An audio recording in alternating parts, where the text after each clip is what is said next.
ಕಾಂಗ್ರೆಸ್ನಲ್ಲಿ ಸಿಎಂ ಕುರ್ಚಿ ವಿಚಾರಕ್ಕೆ ಸಂಬಂಧಪಟ್ಟಂತೆ ಗುದ್ದಾಟಗಳಾಗ್ತಾ ಇದೆ. ಈ ಕಡೆ ವಿಪಕ್ಷ ಎಲ್ಲಾ ರೀತಿಯಲ್ಲೂ ಗಮನ ಕೊಟ್ಟು ಏನೆಲ್ಲ ಅಸ್ತ್ರ ಸಿಗಬಹುದು ಇದರಲ್ಲಿ ಅಂತ ಯೋಚನೆ ಮಾಡ್ತಾ ಇದೆ. ಬರೀ ಬಿಜೆಪಿ ಮಾತ್ರ ಅಲ್ಲ, ಅವರ ಮೈತ್ರಿ ಪಕ್ಷ ಜೆಡಿಎಸ್ ಕೂಡ ಅಲರ್ಟ್ ಆಗ್ಬಿಟ್ಟಿದೆಯಂತೆ. ಕಾಂಗ್ರೆಸ್ ಕುರ್ಚಿ ಕಿತ್ತಾಟದಲ್ಲಿ ಅಲರ್ಟ್ ಆಗೇ ಬಿಡ್ತಾ ಜೆಡಿಎಸ್ ಅನ್ನೋದು ಪ್ರಶ್ನೆ. ಮುಂಬರುವ ಚುನಾವಣೆಗಳಿಗೆ ಜೆಡಿಎಸ್ ಹೊಸದೊಂದು ಪ್ಲಾನ್ ರೂಪಿಸುವುದಕ್ಕೆ ಮುಂದಾಗ್ತಾ ಇದೆಯಂತೆ.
ಕಾಂಗ್ರೆಸ್ ಕುರ್ಚಿ ಕಿತ್ತಾಟದಲ್ಲಿ ಅಲರ್ಟ್ ಆಗೇ ಬಿಡ್ತಾ ಜೆಡಿಎಸ್ ಪಾಳಿಯ. ಮುಂಬರುವ ಚುನಾವಣೆಗೆ ಜೆಡಿಎಸ್ ಹೊಸ ಸ್ಟ್ರಾಟಜಿ ಮಾಡೋದಕ್ಕೆ ಮುಂದಾಗ್ತಾ ಇದೆ ಅನ್ನೋದ್ರ ಡೀಟೇಲ್ಸ್ ಇದು. ದಳಪತಿಗಳ ಮುಂದಿನ ಅಸ್ತ್ರ ಏನ್ ಗೊತ್ತಾ? ಯಾವ ಅಸ್ತ್ರ ಇಟ್ಕೊಳ್ತಾ ಇದೆ? 2028ಕ್ಕೆ ಏಕಾಂಗಿಯಾಗಿ ಸರ್ಕಾರ ರಚನೆಯ ಗುರಿಯನ್ನ ಜೆಡಿಎಸ್ ಹೊಂದಿದೆಯಾ? ಜೆಡಿಎಸ್ ಬೆಳ್ಳಿ ಹಬ್ಬದ ಬಳಿಕ ದಳಪತಿಗಳು ಫುಲ್ ಆಕ್ಟಿವ್ ಆಗಿದ್ದಾರೆ, ಅಲರ್ಟ್ ಕೂಡ ಹಾಕಿದ್ದಾರೆ. ಮುಂಬರುವ ಚುನಾವಣೆಗೆ ಈಗಿನಿಂದಲೇ ಜೆಡಿಎಸ್ನಲ್ಲಿ ತಯಾರಿಗಳು ಆರಂಭ ಆಗಿದೆ. ರಾಜ್ಯದಾದ್ಯಂತ ಜೆಡಿಎಸ್ ಪಕ್ಷ ಸಂಘಟನೆಗೆ ಒತ್ತು ಕೊಡಬೇಕು ಅನ್ನೋದು ಪ್ರಮುಖ ಉದ್ದೇಶ. ಎಚ್.ಡಿ. ದೇವೇಗೌಡರು ಕುಮಾರಸ್ವಾಮಿ ನೇತೃತ್ವದಲ್ಲಿ ರಾಜ್ಯ ಪ್ರವಾಸ ಕೈಗೊಳ್ಳುವುದಕ್ಕೂ ಕೂಡ ನಿರ್ಧಾರ ಮಾಡಿದ್ದಾರೆ. ಜೆಡಿಎಸ್ ಸಾಧನೆಗಳನ್ನ ನೆನಪಿಸುವ ನಿಟ್ಟಿನಲ್ಲಿ ಕಾರ್ಯಕ್ರಮದ ಆಯೋಜನೆ. 3 ತಿಂಗಳ ಕಾಲ ರಾಜ್ಯ ಪ್ರವಾಸ ಮಾಡಿ ಜನರಿಗೆ ತಾವು ಈ ಹಿಂದೆ ಒಂದಷ್ಟು ಯೋಜನೆಗಳನ್ನ ನೆನಪಿಸುವ ಕಾರ್ಯಕ್ರಮಗಳನ್ನ ಹಮ್ಮಿಕೊಳ್ಳುವ ಮೂಲಕ ಜನರಿಗೆ ಕನೆಕ್ಟ್ ಆಗೋದು, ಆ ಮೂಲಕ ಪಕ್ಷ ಸಂಘಟನೆ ಮಾಡೋದು.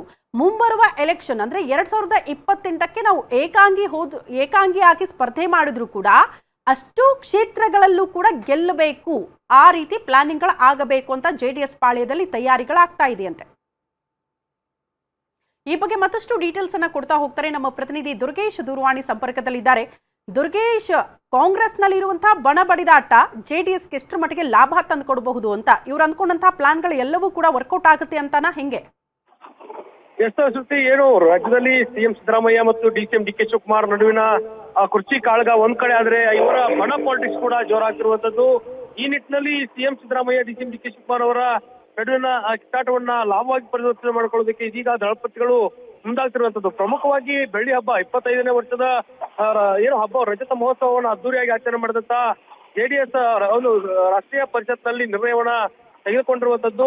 ಪಕ್ಷ ಸಂಘಟನೆ ಬಲವರ್ಧನೆ ಮಾಡಬೇಕು, ಜೊತೆಗೆ ರಾಜ್ಯದಲ್ಲಿ 70ರಿಂದ 80 ಕ್ಷೇತ್ರಗಳಲ್ಲಿ ನಾವು ಗೆಲುವನ್ನ ಸಾಧಿಸಲೇಬೇಕನ್ನುವ ಗುರಿಯನ್ನ ಹೊಂದಿದ್ದಾರೆ. ಜೊತೆಗೆ ರಾಜ್ಯ ಪ್ರವಾಸ ಪ್ರಮುಖವಾಗಿ ಏನು ಜೆಡಿಎಸ್ ಜನರೊಂದಿಗೆ ಕನೆಕ್ಟ್ ಆಗ್ಬೇಕನ್ನುವ ನಿಟ್ಟಿನಲ್ಲಿ 3 ತಿಂಗಳ ಕಾಲ ಪ್ರವಾಸವನ್ನ ಕೈಗೊಳ್ಳೋದಕ್ಕೂ ಕೂಡ ಈಗಾಗಲೇ ಪ್ಲಾನ್ ಅನ್ನ ಮಾಡ್ಕೊಳ್ಳಲಾಗಿದೆ. ಯಾಕಂದ್ರೆ ಮಾಜಿ ಪ್ರಧಾನಿಗಳಾದಂತಹ ದೇವೇಗೌಡರ ಸಾಧನೆ ಮತ್ತು ಎಚ್.ಡಿ. ಕುಮಾರಸ್ವಾಮಿ ಅವರು 2 ಬಾರಿ ಮುಖ್ಯಮಂತ್ರಿಯಾಗಿ ಮಾಡಿದಂತ ಕೆಲವಿಷ್ಟು ಕಾರ್ಯಕ್ರಮಗಳನ್ನು, ಯೋಜನೆಗಳನ್ನ ಜನರಿಗೆ ನೆನಪಿಸುವ ನಿಟ್ಟಿನಲ್ಲಿ ಒಂದು ಕಾರ್ಯಕ್ರಮಗಳನ್ನು ಹಮ್ಮಿಕೊಂಡು 3 ತಿಂಗಳ ಕಾಲ ರಾಜ್ಯಾದ್ಯಂತ ಪ್ರವಾಸಕ್ಕೆ ಮುಂದಾಗ್ತಿದ್ದಾರೆ. ಜೊತೆಗೆ ಏನು ಮುಂಬರುವಂತ ಚುನಾವಣೆಗೆ ಪಕ್ಷ ಸಂಘಟನೆ ಮಾಡಬೇಕು, ಈಗಾಗಲೇ ಮಾಜಿ ಶಾಸಕರು, ಹಾಲಿ ಶಾಸಕರು ಎಲ್ಲರನ್ನೂ ಕೂಡ ಒಗ್ಗೂಡಿಸುವಂತ ಕೆಲಸವನ್ನ ಮಾಡುವ ಮೂಲಕ 70ರಿಂದ 80 ಕ್ಷೇತ್ರಗಳನ್ನ ಬಿಜೆಪಿಯ ಮೈತ್ರಿಯೊಂದಿಗೆ ಗೆದ್ರೆ ಸಿಎಂ ಆಗುವಂತಹ ಕನಸು ಈಡೇರುತ್ತೆ ಅನ್ನುವ ನಿಟ್ಟಿನಲ್ಲಿ ಎಚ್.ಡಿ. ಕುಮಾರಸ್ವಾಮಿ ಅವರು ಈ ಒಂದು ತಂತ್ರವನ್ನ ಹೂಡಿದ್ದಾರೆ. ಇತ್ತ ಸಿಎಂ ಸಿದ್ದರಾಮಯ್ಯ, ಡಿ.ಕೆ ಶಿವಕುಮಾರ್ ಅವರ ನಡುವಿನ ಕಿತ್ತಾಟ, ಸರ್ಕಾರದ ವೈಫಲ್ಯಗಳನ್ನ ಕೂಡ ರಾಜ್ಯದ ಜನರ ಮುಂದೆ ಇಡುವಂತ ಕೆಲಸಕ್ಕೆ ಈಗ ಜೆಡಿಎಸ್ ಮುಂದಾಗ್ತಿರುವಂತದ್ದು. ದುರ್ಗೇಶ್, ಧನ್ಯವಾದಗಳು ತಮ್ಮೆಲ್ಲ ಮಾಹಿತಿಗೆ.